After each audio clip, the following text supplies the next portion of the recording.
The physical state of the reactant and the products are also expressed along with their formula or the formula or the symbol by S, G and AQ. S for S means solid, G means gas and AQ stand for the aqueous solution or anything which is in aqueous phase, which stand for solid, gas and the aqueous state respectively. For example, the chemical equation representing the reaction of the sulfur with oxygen to form sulfur dioxide as written as follows. अब आप देखो यहाँ पे sulphur है, उसके साथ इन्होंने in bracket S लिखा हुआ है, ऑक्सीजन है, इसके बाद इन ब्रैकेट जी लिखा हुआ है. एस जो उसकी स्टेट फिजिकल स्टेट बता रही है कि sulphur that is in solid state and oxygen that is in gas state. When both of these react with each other, they give up products, and product always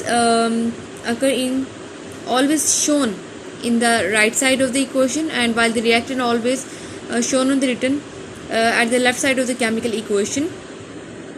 So this arrow is indicating or pointing out the product, and after reacting sulfur with oxygen, it give rise to sulfur dioxide, and that is in gas phase.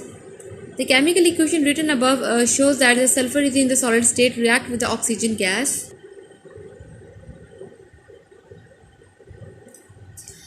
The chemical equation written above shows that the sulfur in its solid state react with oxygen gas. The product of the reaction sulfur dioxide is a gas.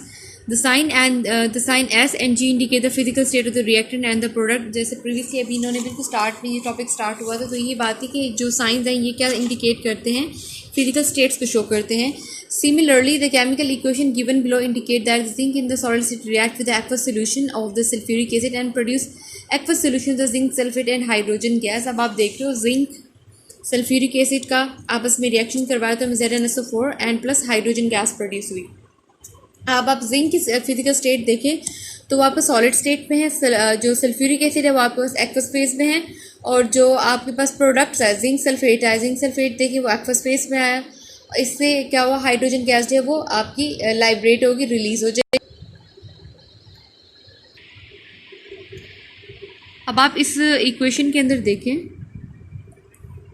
Zinc के कितने molecule है, 1 है. ठीक है, zinc जब इनके साथ कोई नंबर नहीं लिखा होता इट्स मीन ये आपके पास 1 है. ठीक है, अगर आप H2 को देखो उसका मतलब है there is 2 molecule of the hydrogen.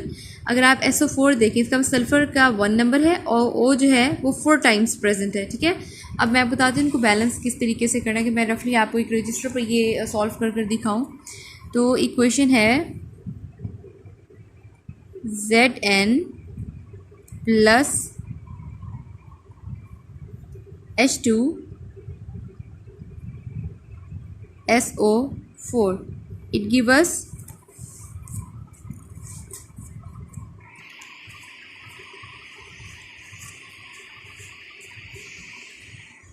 तो इससे जो हमें रिएक्टेंट मिलेंगे बेसिकली आपको उससे मिलेगा ZnSO4 प्लस हाइड्रोजन जो है आपकी रिलीज़ हो रही है, लाइब्रेट हो रही है. ठीक है, अब अगर हम यहाँ पे अगर मैं अलग से आपको बताऊँ तो यहाँ पे आपके पास जिंक की कितने नंबर हैं, जिंक 1 फॉर्म में है. अगर आप सारी ये वाली साइड देखें, हाइड्रोजन को आप देखें, हाइड्रोजन कितने मॉलिक्यूल हैं, 2. हाइड्रोजन कितने मॉलिक्यूल हैं, 2. ठीक है, एस आपके पास 1 है. ठीक है, ये वाला एस देखें, इसके आगे पीछे कुछ नहीं, इसका मतलब 1 है. ओ को अगर हम देखें तो ओ के 4 मॉलिक्यूल हैं. तो मैंने खुद से रिमूव कर दी है, क्या पता हाइड्रोजन के 2 मॉलिक्यूल हैं. अगर आप इस साइड पर आओ, आप कंपेयर करो चीज़ों को, आपके पास जिंक यहाँ पे 1 फॉर्म में है, एस आपके पास 1 है, ओ आपके पास 4 टाइम्स है, और हाइड्रोजन अगर यहाँ आप देखो तो 2 मॉलिक्यूल हैं. यहाँ भी हाइड्रोजन के 2 थे. ठीक है, एस के यहाँ पे 1 है, यहाँ भी 1 है, जिंक यहाँ भी 1 है, यहाँ भी 1 है, ओ के यहाँ 4 है, यहाँ भी 4. दैट्स मीन ये ऑलरेडी क्या बैलेंस्ड केमिकल इक्वेशन है, इसमें आपको बैलेंस करने की ज़रूरत नहीं है. ओके, अब नेक्स्ट पॉइंट पे आते हैं, balancing the chemical equation. The chemical equation in which the number of the atoms of the each element on the both side of the equation, reactant side and the product side are equal is called balanced chemical equation. जैसे मैंने भी आपको छोटी सी एक example दी है अभी, तो इसी तरीके से आपने लेफ्ट राइट साइड पे हर चीज़ के जो है रिएक्टिव प्रोडक्ट में जो भी आपके पास आ रहे हैं रिएक्टेंट या प्रोडक्ट्स, उनके नंबर को आपने बैलेंस करना. ठीक है, अगर हाइड्रोजन के मॉलिक्यूल 2 है राइट साइड पे तो लेफ्ट साइड पर भी 2 हो. अगर राइट साइड पे क्लोरीन 1 है तो लेफ्ट साइड पे भी 1 होना चाहिए. तो that's how you have to balance the chemical equation. It's very easy thing, this is not something which is very difficult to balance. The chemical equation in which the number of the atom of the each element on the both side of the equation, the reactant and the product side is not equal is called unbalanced chemical equation. For example, the chemical equation given below is an unbalance chemical equation. अब आप देखते हैं hydrogen के पास 2 molecule आ रहे हैं, ठीक है, chlorine के भी 2 हैं। अगर हम इस साइड पर देखें तो दोनों, अगर आप देखो हाइड्रोजन के 2 मॉलिक्यूल, क्लोरीन के भी 2 मॉलिक्यूल, 2 का मतलब है 2 मॉलिक्यूल ऑफ हाइड्रोजन, यहाँ 2 का 2 मॉलिक्यूल ऑफ क्लोरीन। लेकिन आप इसी क्वेश्चन में देखो तो हाइड्रोजन का भी 1 है, क्लोरीन का भी 1 है। अब मैं ऐसा कौन सा नंबर है अगर इसको ऐड करें तो दोनों जो है 2 हो जाए। अगर मैं इसके स्टार्ट में यहाँ 2 लिख दूँ इस साइड पर, तो इसका मतलब है जब भी हम कोई चीज़ बाहर लिखते हैं इस पूरे प्रोडक्ट के, अगर मैं रिएक्टेंट के प्रोडक्ट के बिल्कुल बाहर ये 2 लिख दूँ, इस पूरे के ये जो कंप्लीट है एच टेल इसके बाहर 2 लिखूँगी, इसका मतलब ये 2 है, एच के साथ भी 2 टाइम्स है और सी एल भी 2 टाइम्स, ये 2 जो है दोनों को रिप्रेजेंट करेगा, दोनों के लिए होगा 2, इसका भी इसका भी, इसका 2 मॉलिक्यूल ऑफ ऑक्सीजन भी, हाइड्रोजन भी, हाइड्रोजन का नंबर भी बैलेंस हो गया, क्लोरीन का भी बैलेंस हो गया। Now kindly turn the page.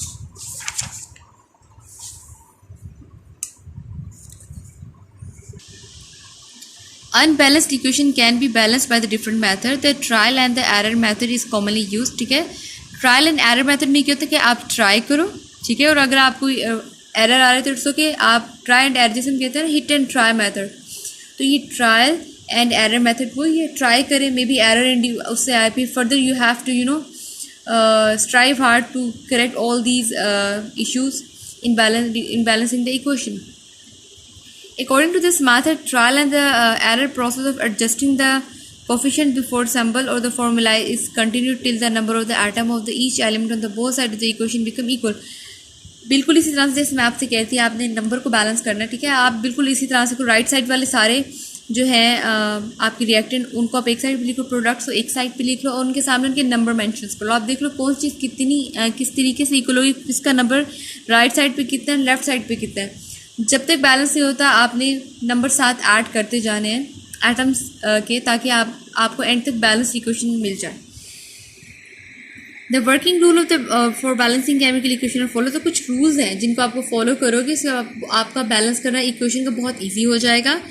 Right the unbalance equation and count the number of the atoms of each element on the both side of the arrow, ठीक है। पहले आप काउंट कर लें, जैसे मैंने आप बताया HCl की मिसाल दी थी अभी कि हाइड्रोजन वहाँ 2 है, क्लोरीन के भी 2 थे, बट राइट साइड पर जब हमने देखा तो दोनों के 1-1 लिखा होता है, HCl 1 H एंड 1 क्लोरीन। तो इस तरीके से आपने क्या करना है, नंबर लिख लेने हैं, राइट साइड पे हाइड्रोजन कितने, लेफ्ट साइड पे कितने, फिर इस तरीके से आपने आइडिया लगा लेना है कि कितना आपने नंबर ऐड करना है कि आपका जो है इक्वेशन बैलेंस हो जाए। Work with 1 element at time, एक टाइम में एक एलिमेंट को बैलेंस करिए। ये नहीं कि आपने अगर आप H2SO4 जैसे था और साथ हाइड्रोजन था, ये नहीं कि आपने दोनों को एट अ टाइम बैलेंस करना स्टार्ट कर देना। बहुत पीसफुली और बहुत काम तरीके से आप पहले एक चीज़ को बैलेंस करो, ठीक है, फिर उसके बाद दूसरे को बैलेंस करो। मल्टीप्लाई द सिंबल और formula with suitable integers like 2, 3 and 4 and 5। Like अभी हमने जैसे HCl के अगर मैं सामने 2 लगा लूँ स्टार्ट में, तो इसका मतलब ये है कि दोनों बैलेंस होगी, 2H के साथ भी और Cl के साथ भी है। On that side of the equation where the number of the atom of a particular element is less, and try to balance this element on the both sides of the equation. Start multiplying with a relatively small number. आपका जो the smallest number in the multiplication is 2. So you have to start from the 2 to balance the equation. और फिर gradually you have to increase the number to ultimately balance that equation accurately. Repeat the process for all the element 1 by 1. आपने 1 by 1 एक element से करिए, सारे elements को simultaneously अपने numbers put कर देने बैलेंस करने के लिए। Slowly and gradually you have to put the numbers to balance that equations. Balance the diatomic molecule like hydrogen, diatomic in 2 times, इसके 2 नंबर, मतलब 2 times hydrogen 2 times nitrogen, that is diatomic 2, जिसमें 2 atoms हो एक जैसे। Diatomic molecule like hydrogen, nitrogen, oxygen, chlorine etcetera at the end. आप इस तरह के जो कॉम्प्लिकेटेड पहले आप उनको एंड में सॉल्व कर, जो इजी है आप सबसे पहले उसको सॉल्व करना स्टार्ट करें। सब example of the balancing equation given लो, तो कुछ एग्जांपल्स भी कोट की हुई हैं जो आपको आपकी आसानी के लिए। Consider the following equation, hydrogen react with nitrogen react with hydrogen and give us ammonia NH3।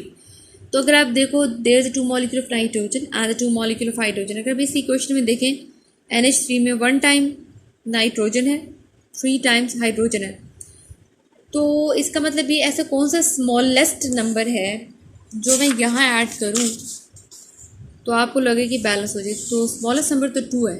अगर मैं इसके सामने 2 लिखूँ इसका मतलब नाइट्रोजन के 2 हो जाएंगे, ठीक है। अगर मैं यहाँ 2 लिखूँ तो मैं आपको ना ये आपको एक सेपरेटली बेस पे करके बताती हूँ ताकि आपको ताकि आप लोग इजी बेसिस को सॉल्व कर सको। ठीक है, तो एक क्वेश्चन जो है आपके पास है, nitrogen react with hydrogen and it gives NH3। Okay, they the two molecule, अगर मैं सेपरेटली आप पहले अलग से आप लिख लो। ठीक है, यहाँ पे आप इनके नंबर लिखो। They the two nitrogen, two hydrogen, again this is the complete, ये पूरा एक मॉलिक्यूल है। तो इसका मतलब ये है कि इसमें नाइट्रोजन 1 टाइम आ रहा है, हाइड्रोजन 3 टाइम्स आ रहा है। तो इसका मतलब ये तो बहुत डिफरेंट है। नाइट्रोजन के मॉलिक्यूल इस साइड पे 2 है, हाइड्रोजन के 2 है, इस साइड पे नाइट्रोजन 1 है, हाइड्रोजन 3 है। How would be balance it? तो then we will start multiplying with the very smallest number, that is 2। After putting 2, that's mean यहाँ पे नाइट्रोजन के 2 हो गए, यहाँ पे भी 2 थे, ये तो हो गया बैलेंस। ठीक है, अब इसके 2 का मतलब है it is multiplying with this number. ठीक है, हाइड्रोजन में कितने हैं 3, तो 2 बाई लगा देंगे तो 2 मल्टीप्लाई 6 हो जाएगा। यहाँ पे तो है 2। अब ऐसा कौन सा नंबर है कि हम 2 के हाइड्रोजन को उससे मल्टीप्लाई करें कि वो 6 के इक्वल हो जाए? 3 2s are 6।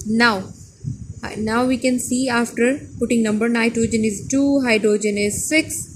अब यहाँ अगर आप देखो इसकी 2 है और ये 2 3 6 है, तो बैलेंस हो गया। That's why you have to balance equation. Okay, अब इन्होंने भी यहाँ पे सॉल्व करके दिखाया। Count the number of the atom of each element on the both side of the arrow. ठीक है, 2 नाइट्रोजन एटम्स प्रोडक्ट में 1 है, 2 हाइड्रोजन एटम रिएक्टेंट में प्रोडक्ट में 3 हैं, and is unbalance, hydrogen is unbalance. Step 2 में आपने क्या करना है? ठीक है, ऐड अप्रोप्रिएट कोफिशिएंट। ठीक है, आपने क्या करना है? ऐड करना है appropriate coefficient to balance the nitrogen. ठीक है, किस तरह से आप करोगे? हमने यहाँ पे 2 लगा दिया, आप देखो इसके रिजल्ट में, जिस तरह से मैंने अभी पुट किया था 2, तो मिनिमम नंबर से स्टार्ट करना है। 2 से मल्टीप्लाई करने के बाद स्टिल अब आप देखो नाइट्रोजन रिएक्शन में 2 हाइड्रोजन, नाइट्रोजन है, 2 हाइड्रोजन है, प्रोडक्ट में 2 नाइट्रोजन, बट 6 हाइड्रोजन का हो गया। तो आप इसको भी तो बैलेंस करना है। तो वही बैलेंसिंग इक्वेशन वाला तरीका था बेटे, कि आपने क्या करना है, फिर आप लेफ्ट साइड पे भी मिनिमम नंबर लेना है जो 6, उसको 6 कर दे। अब आप काउंट करो जिस तरह से मैंने समझा, बिल्कुल उस तरह से बैलेंस हो गया। अब ये वाली इक्वेशन आप देखें, CH4O2 इट गिव्स राइज, अगर आपके CH4 मीथेन है, ऑक्सीजन से रिएक्ट करेगी तो आपको कार्बन डाइऑक्साइड और वाटर मिलेगा। ठीक है, बिल्कुल इस तरीके से जैसे मैंने बताया। आप कार्बन लिख लो एक साइड पे, एटम लिख लो एक साइड पे, ऑक्सीजन पे नंबर्स काउंट करो। कार्बन यहाँ पे 1 है, वहाँ पे 1 है, ये तो बैलेंस हो गया। ठीक है, अगर आप हाइड्रोजन को देखो, यहाँ 4 मॉलिक्यूल है, वहाँ पे 2 मॉलिक्यूल है, तो कौन सा मिनिमम नंबर है कि मैं राइट साइड पे लिखूँ तो हाइड्रोजन 4 हो जाए। 2 से मल्टीप्लाई करेंगे, 2 2 था 4, तो ये बैलेंस हो जाएगा। ठीक है, ऑक्सीजन का 2 है, वहाँ भी 2 है, तो इसमें बाकी सारी क्वेश्चन जो है वो आपकी बैलेंस्ड है। Can you see that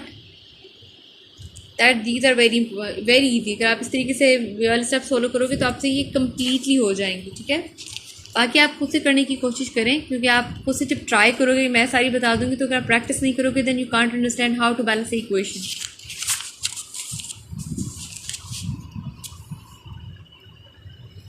Okay, the next topic is law of the conservation of the mass. The law of the conservation of the mass was put forward by the French chemist Lavoisier in 1785. तो जो law of conservation of mass है ये किसने present किया था? French chemist थे। ठीक है, फ्रेंच, इसका मतलब he belongs to French and he was a chemist. ठीक है, and his name was Lavoisier. In 1785 he put forward the law of the conservation law of the conservation of the mass, and this law states that during a chemical reaction the mass is neither created nor destroyed but it's changed from one form to another form. तो जो इस law की definition है, according to this law, जो mess है, mess किसे कहते हैं?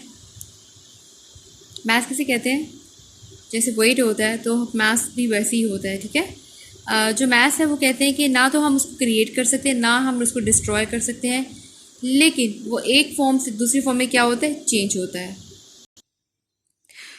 तो जो मैस का चेंज है ना आप मैस क्रिएट कर सकते हो, ना आप उसको डिस्ट्रॉय कर सकते हो, लेकिन आप उसको एक फॉर्म से दूसरी फॉर्म में चेंज कर सकते हो। बिल्कुल, अगर हम इसको केमिकल रिएक्शंस की कंडीशन में देखें तो केमिकल रिएक्शन में क्या होगा, जो आपका मैस प्रोडक्ट्स का ना वो रिएक्टेंट का भी होगा। ठीक है, आपकी लेफ्ट और राइट साइड पे जो मैस है वो हमेशा इक्वल रहेगा। ठीक है, बैलेंस रहेगा। तो ये उस पर्सपेक्टिव में जो है law of conservation of mass को है उस तरीके से इन्होंने डिस्क्राइब किया हुआ है। मास किसे कहते हैं? एनीथिंग, ये मैटर, आप देखिए ब्रैकेट मैटर लिखा हुआ है, एनीथिंग विच ऑक्यूपाई स्पेस, ठीक है। तो हर वो चीज़ जो थोड़ी जो वेट रखती है और स्पेस को ऑक्यूपाई कर, दैट इज मैटर। तो मास भी we consider in the term of the weight and matter. यहाँ पे इन्होंने एक एक्टिविटी शो की हुई अपरेटस है, conical flask, weight balance sodium chloride solution, silver nitrate solution, and the procedure is take a small amount of the sodium chloride solution in a conical flask and the silver nitrate solution in a small test tube. Okay. आपने क्या करना है, आपने बहुत small amount में sodium chloride को किस में लेना है? कॉनिकल फ्लास्क के अंदर लेना है, ठीक है। और सिल्वर नाइट्रेट का सोल्यूशन आपने किस में लेना है? टेस्ट ट्यूब के अंदर, ठीक है। आपने क्या इस तरीके देखिए डायग्राम में इन्होंने दिखाया हुआ है। जो बड़ी वाली ट्यूब है इसको हम क्या कहते हैं? हम इसे कॉनिकल फ्लास्क बोलते हैं, जिसमें हम सोडियम क्लोराइड का सोल्यूशन लेने। फिर इस ट्यूब के अंदर हमने एक छोटी सी ट्यूब रखी हुई है जिसे हम सिल्वर नाइट्रेट का सोल्यूशन जिसमें हम लेंगे, ठीक है। उसके बाद प्लेस द टेस्ट ट्यूब, ठीक है। आप अपनी test tube contain silver nitrate solution the flask along with its wall in such a way that the two series do not mix with each other। देख रहे हो आप, इन्होंने क्या किया, ट्यूब की एक कॉनिकल फ्लास्क में छोटी सी ट्यूब डाली हुई, ठीक है। इस तरीके से आपने इसको रखना है कि ये कॉनिकल फ्लास्क की वॉल्स को टच ना करे, ठीक है। अब आपने क्या कर देना, seal the flask with the code and weight it along with its content. अब आपने सील कर देना, सील बंद कर देना। आपने जो ओपन माउथ होता है बॉटल का कॉनिकल फ्लास्क का, आपने उसको क्या करना है, आपने उसको बंद कर देना है, ठीक हो गया जी। उसके बाद shake the test tube in the flask, allow the two solution to mix with each other.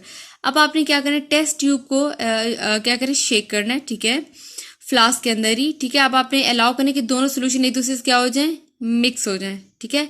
अच्छा, एक ऊपर पॉइंट जो है थर्ड पॉइंट में आप देखो उन्होंने लिखा है seal the flask with the cork and way along with this content. आपने क्या किया, सील भी कर देना और वेट कर देना। नीचे जो ये जो बॉटम पे पड़ा हुआ है जिसमें थोड़ी सी रीडिंग शो हो रही है, ये आपकी वेट मशीन है। अब आपने इन दोनों सोल्यूशन से क्या करना, वेट कर लेना है, एक जो टेस्ट ट्यूब में है और जो एक कॉनिकल फ्लास्क में, इसी पोजीशन में आपने दोनों का वेट कर लिया, ठीक है। अब आपने वेट भी मेजर कर लिया है कि इतना वेट है इसका। उसके बाद अब आपने वेट करने के बाद क्या करना है, दोनों को इस तरीके से शेक करना है कि दोनों मिक्सर आपस में क्या हो जाए, मिक्स हो जाए। आप देखिए दूसरे में क्या किया हुआ है, शेक करें। अंदर ट्यूब वाला मिक्सर जो है वो आपका इस कॉनिकल फ्लास्क के अंदर आ गया है। अब क्या होगा, अब observe what happens when two solution mix with each other and record your observation, ठीक है। अब हमने दोबारा वेट करना है फ्लास्क का। अब दोनों मिक्सर को डालने के बाद आपने दोनों को क्या करना है, वेट करना है, क्या वेट पहले जितना है या नहीं, ठीक हो गया।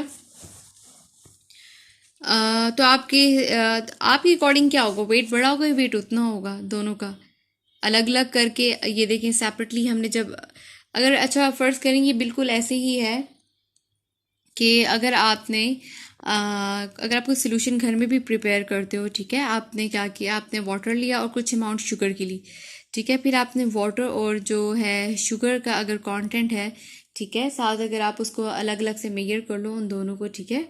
और उसके बाद फिर आप थोड़ा सा इसमें शुगर में ऐड करो, फिर वेट करो, आप चेक करो क्या वेट इक्वल है या नहीं है, वेट इक्वल, ठीक है। ऑल्दो आपका जो वाटर और शुगर है वो सेपरेटली आपको जो है आपको जूस की फॉर्म में नहीं आया, बट आप मिक्स करोगे तो जूस बन जाएगा, ठीक है। उसकी फॉर्म डिफरेंट होगी, अब जूस की फॉर्म में वो आ गया है, ठीक है।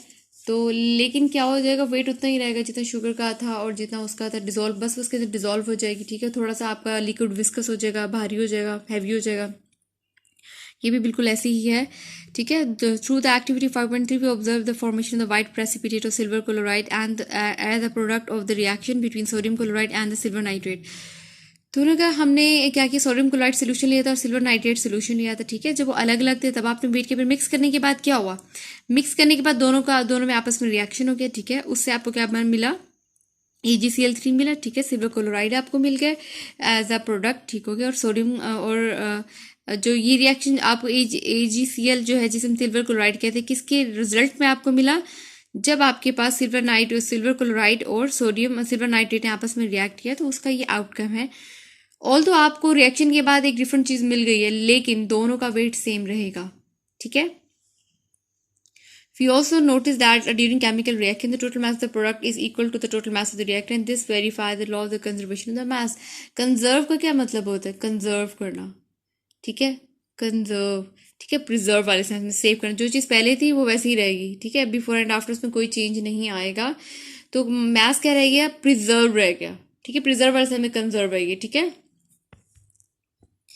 उसके बाद इन्होंने दूसरी एक्टिविटी बिल्कुल इसी तरह की शो की हुई है, इसी यही पर्सपेक्टिव में शो की हुई है कि अगर इस तरह से होगा, आप इसको पढ़ने की कोशिश करें, फिर आप अपने माइंड में इस एक्टिविटी को, जो फर्स्ट वाली एक्टिविटी है, फिर आप इसको अपने माइंड में रखो, फिर आप बताना कि वेट क्या सेम रहेगा सेकंड में या नहीं रहेगा। तो आप कुछ चीज़ ऐसी हैं जो आप खुद अगर आप माइंड पे थोड़ा आउट ऑफ बॉक्स सोचो, हमेशा बुक्स पर रिलाई नहीं करते, ठीक है, कुछ आउट ऑफ बॉक्स चीज़ें निकल के देखते हैं, बुक से बाहर निकल के सोचने की होती है, इससे आपकी क्या होती है, कॉन्सेप्ट मज़ीद क्लियर होते हैं, ठीक है।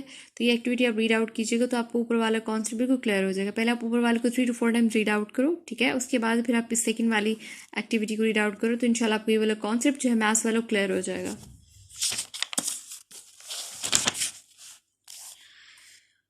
ना the next topic is the type of the chemical reaction. जी, केमिकल रिएक्शंस की भी टाइप्स होती हैं, ठीक है।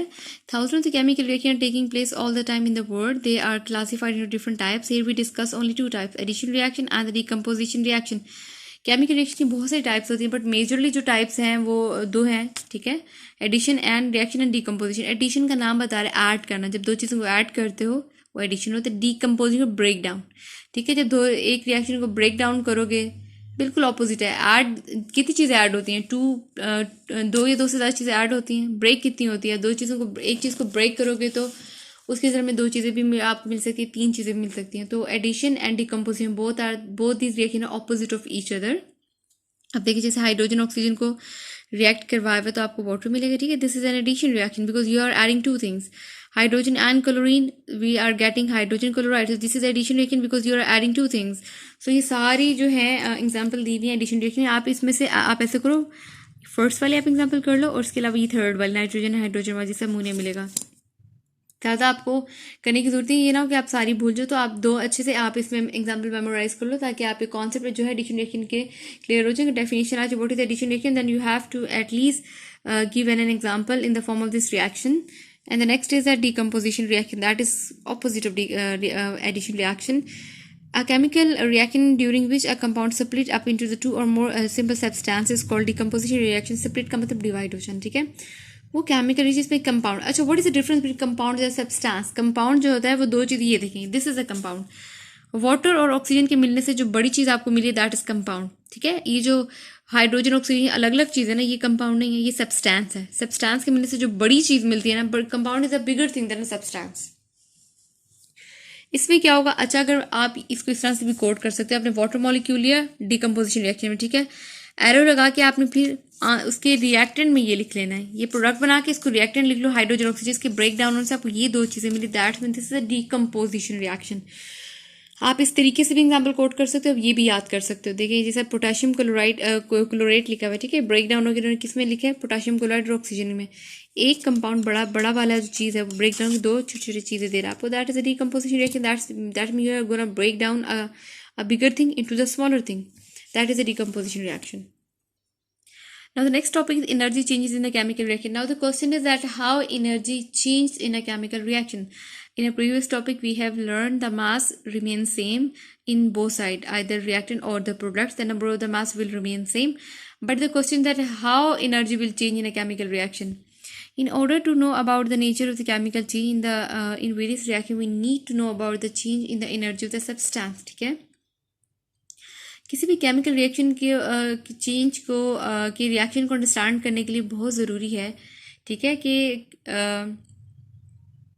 किसी भी केमिकल जो चेंज है रिएक्शन की नेचर को अंडरस्टैंड करने के लिए जाना बहुत ज़रूरी है कि उसमें एनर्जी का चेंज किस टाइप का है, ठीक है, ठीक हो गया। The energy of a substance in is a particular amount of energy due to which the structure of the substance remain stable. जो एनर्जी है किसी भी सब्सटेंस की, ठीक है, पर्टिकुलरली जो अमाउंट ऑफ एनर्जी, अमाउंट किसे कहते हैं, आप मिकदार बताते हो, ठीक है, इतने अमाउंट लाइक 20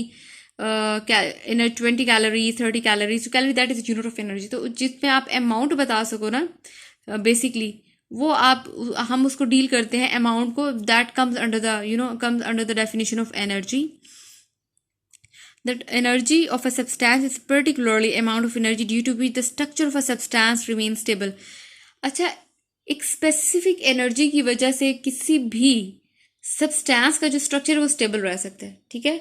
ये अब आप ऐसे समझ लो कि अगर मैं किसी इंसान या आप नॉर्मली अगर आप खाना खाना छोड़ दो आपकी बॉडी से एनर्जी खत्म हो जाएगी, तो आपके बॉडी का स्ट्रक्चर स्टेबल नहीं रहेगा। तो बिल्कुल इसी तरह से जो केमिकल रिएक्शंस होते हैं, अगर उनको प्रॉपर्ली एनर्जी नहीं मिल पाती तो अपने स्ट्रक्चर को मेंटेन नहीं कर सकते। The change in energy of a substance take place by absorbing or releasing heat or the light. ठीक है, तो एनर्जी का चेंज है, किसी भी सब्सटेंस में एनर्जी का चेंज है, सब्सटेंसेस के अंदर जो एनर्जी का चेंज आता है, तो किस लिए आता है? या तो वो क्या करते हैं, एब्जॉर्ब करते हैं एनर्जी को, या रिलीज करते हैं। ठीक है, on the base of the change in energy the chemical reaction can be classified. ठीक है, जो एनर्जी का चेंज आता है किसी भी सब्सटेंस पे, so on the behalf of the change of the energy we can classified the chemical reaction into two different forms, exothermic reaction and the endothermic reaction. Now what is exothermic reaction? Okay, exo mean outside and the therm means heat. ठीक है, एक्सो का meaning होता है outside, therm का मतलब होता है, आप देखें थर्मोमीटर, वो इंडिकेट करते हैं टेम्परेचर को। टेम्परेचर का मतलब है जहाँ टेम्परेचर से दैट्स मीन वो इंडिकेट पैरामीटर एक हीट का। ठीक है, एक्सो का मतलब आउटसाइड, थर्म का मतलब हीट। एक्सोथर्मिक रिएक्शन है those reaction during which the heat is given out. ये वो रिएक्शन है जिसमें गिवन आउट का मतलब है रिलीज होना, एनर्जी का खारिज होना, एनर्जी का निकलना, इसका मतलब होता है रिलीज होना, ये गिवन आउट। अब कौन सी ऐसी प्रोसेस है जिसके अंदर हीट जो होती है वो गिवन आउट होती है, निकल रही होती है, रिलीज हो रही होती है? जैसे हम जलने का प्रोसेस है, बर्निंग का। आप बर्निंग के प्रोसेस में क्या करते हो? बर्निंग एक बहुत सूटेबल मिसाल है, एग्जांपल है एक्सोथर्मिक रिएक्शन, जिसमें हीट क्या होती है, गिवन आउट हो रही होती है। फॉसिल फ्यूल्स, जिसमें कोल आ जाता है, आपको कोयला, natural gas it's burn in the air to release heat. Fossil fuels जो है आपका, ये जिसमें अभी कोयला आ जाता है, नेचुरल गैस, ये एग्जाम्पल है एक्सोथर्मिक है। आप ये देखें, जब कार्बन प्लस ऑक्सीजन मिलते हैं, दोनों कार्बन डाइऑक्साइड, ठीक है, तो उससे हीट रिलीज होती है, दिस इज एक्सोथर्मिक रिएक्शन। अच्छा, अब हर वो रिएक्शन जिसके राइट साइड पर हीट होगी और आपसे कोई पूछ ले ये एक्सो है ये एंडो है, तो अगर राइट साइड पे हीट का ऑप्शन है, इसका मतलब हीट निकल रही, गिवन आउट, रिलीज हो रही है, तो इसका मतलब ये एक्सोथर्मिक रिएक्शन। तो don't be confuse with this. अगर आपसे कोई पूछ ले इक्वेशन दिखा के कि can you tell me is it exothermic reaction और endothermic reaction, so this is a hint for the exothermic reaction. If the heat is written at the right side of the equation, that means it's an exothermic reaction. So all of these are the example of the exothermic reaction. आप कोई भी दो याद करो, आप iron वाली और sulphur वाली जो लास्ट है इसको देखो, आपके पास आयरन सल्फर वाली, ठीक है, इसमें भी क्या हो रहा है आप देखो, हीट जो गिवन आउट हो रही है, ये भी एक्सोथर्मिक रिएक्शन है, आयरन सल्फाइड बनेगा आपका इससे।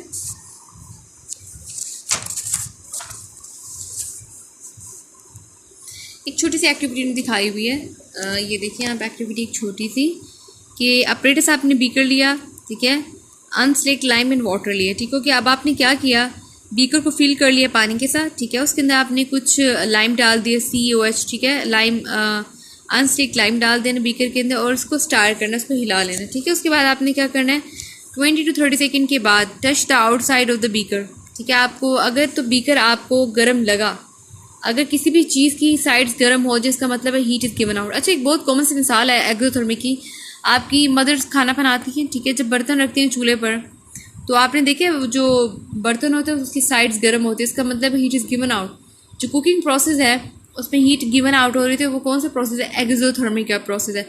अगर किसी भी चीज़ की साइड्स गर्म हो जाए वैसल की, तो इसका मतलब हीट रिलीज़ हो रही है, तो वो रिएक्शन क्या हुआ, exothermic reaction. This is a very मतलब डेली रूटीन टाइप एग्जाम्पल, जो आपको एक्सो एंडो के कॉन्सेप्ट को भूलने नहीं देगी आपको, और आपको थ्रू आउट योर लाइफ आपको ये याद रहेगी बात,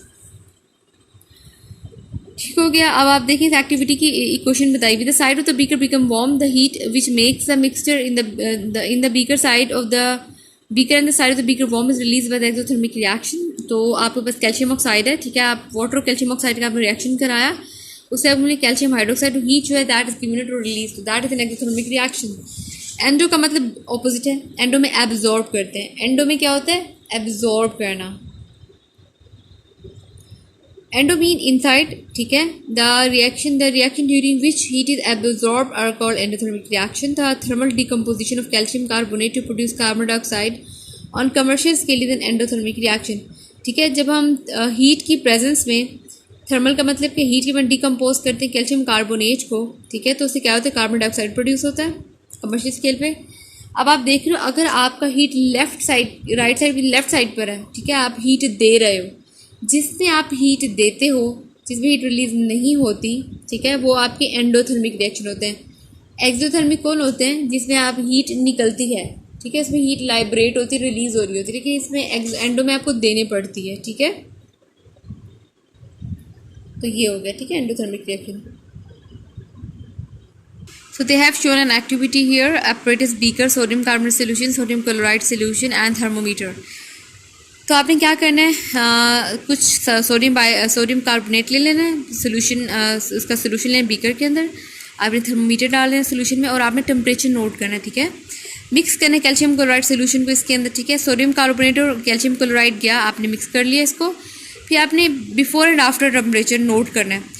सोडियम कार्बोनेट जब अलग ऐड किया तब क्या टेम्परेचर था, जब दोनों सोल्यूशन को आपस में मिक्स किया तो उसके बाद क्या टेम्परेचर था। अगर तो टेम्परेचर हो जाएगा इंक्रीज, ठीक है, तो इसका मतलब क्या है, this is endothermic reaction. You will feel the side of the beaker become cold, ठीक है, उससे क्या हो जाएगी, साइड्स तो ठंडी रह जाएंगी। This is because an endothermic reaction takes place by absorbing heat from surrounding wall of the beaker, ठीक है। इससे क्या होगा आपका, आपने नोट करना उससे क्या कि जो साइड्स वाली वो थी, जो वॉल्स का से हीट वाला टेम्परेचर अपने अंदर एब्जॉर्ब कर, इनसाइड मतलब अंदर एब्जॉर्ब कर लिए, साइड्स कूल रहेगी, तो इसका मतलब ये कि उसने अपना टेम्परेचर अंदर उसने जो हीट है वो अपने अंदर एब्जॉर्ब की, रिलीज़ नहीं की, रिएक्टेंट्स ने अपने अंदर क्या की, हीट एब्जॉर्ब कर ली है। ये बिल्कुल ऐसे ही है, जिनको गुस्सा कम आता है वो अपने, अगर गुस्सा आए भी तो अपने गुस्से को अंदर एब्जॉर्ब करते हैं, उस हीट को अपने अंदर एब्जॉर्ब, जिनको बहुत ज़्यादा गुस्सा आता है वो रिलीज़ करते हैं। तो जो बहुत ज़्यादा गुस्सा करने वाले होंगे वो होंगे एक्सोथर्मिक, जो अपने गुस्सा एब्जॉर्ब करते होंगे वो होंगे endothermic. So that is a way you can differentiate that. एक छोटा सा लाइक इस बात से आपको डिफ्रेंशिएशन में आसानी होगी। Formation of nitric oxide from the nitrogen and the oxygen and hydrogen iodide from the hydrogen and iodine are also example of the endothermic reaction. अब यहाँ पे इन्होंने कुछ और एग्जाम्पल्स कोड की हुई हैं, देखिए ऊपर वाले एग्जाम्पल में कि कैल्शियम क्लोराइड ने रिएक्ट किया सोडियम कार्बोनेट के साथ, ठीक है। इन दोनों रिएक्शन से क्या हुआ, हीट एब्जॉर्ब हुई, ठीक है। तो कैल्शियम कार्बोनेट, इससे it give rise calcium carbonate and sodium chloride. ये और 2-3 और एग्जाम्पल भी कोड की हुई हैं, आप इसमें कोई सी एक या दो अच्छे से एग्जाम्पल कोड कर लो, ठीक है। तो आप अगर आपको डेफिनेशन पूछे एंडोथर्मिक की तो एटलीस्ट आपको एक केमिकल रिएक्शन की एग्जांपल अच्छे से आती है। Now what is the importance of exothermic reaction in our daily life. Exothermic कौन से होते हैं, those reaction which release heat, okay, और give out release both are the same thing. Exothermic reaction have great importance in our daily life. They are extensively used to fulfill our needs of the heat energy for various purposes. तो ये बहुत extensively, बहुत ज़्यादा बड़े पैमाने पे हमारी जो है एनर्जी की जो मकासद हैं, जो ज़रूरत है उनको फुलफ़िल कर रहा है, पूरा कर रहा है। The heat release during the burning of fuel at our homes is use for the cooking food and warm our houses. तो हम हीट जो है वो रिलीज़ होती है during burning of the fuel. आपने देखिए गाड़ी में फ्यूल डालते हैं, ठीक है, उससे क्या होती है, उससे भी हीट जो होती है बर्न कर रही होती है। और जो गैस वगैरह आप यूज़ करते हो घरों में कुकिंग के लिए, ठीक है, घर को वार्म करने के लाइक हम हीटर वगैरह ऑन करते हैं, तो वो भी एक्सोथर्मिक रिएक्शन में आता है। उससे क्या होती है, हीट क्या हो रही थी, आपकी हीट रिलीज़ होती है, तभी तो हीटर वगैरह से तभी तो आपका घर जो है वो होता है, गर्म हो जाता है। और जब आप खाना कुक करते हो किचन में, ऑल ऑफ सडन गर्मी सी होती है, सारी हीट जो थी एक्यूमुलेट हो जाती है, उसके बाद हीट रिलीज़ होती है, तभी क्या है, that is exothermic reaction. The heat release during burning of the petrol the diesel in the vehicle engine increase pressure of the products to push and move the piston in the cylinder. Yes, जब आप petrol डलवाते हो तो वो petrol क्या करता है, वो हीट प्रोड्यूस करता है। वो हीट जो है वो क्या करती है, वो प्रेशर डालती है आपके पिस्टन पे। सिलेंडर के अंदर पिस्टन होता है, ठीक है, उससे क्या होता है, पिस्टन पे प्रेशर पड़ने से आपकी गाड़ी अब मूव कर सकती है, ठीक है। The force of the piston turn the wheel and makes the vehicle move, ठीक है। फिर वो जोर पड़ता है व्हील्स पर, गाड़ी आपकी मूव कर पाती है।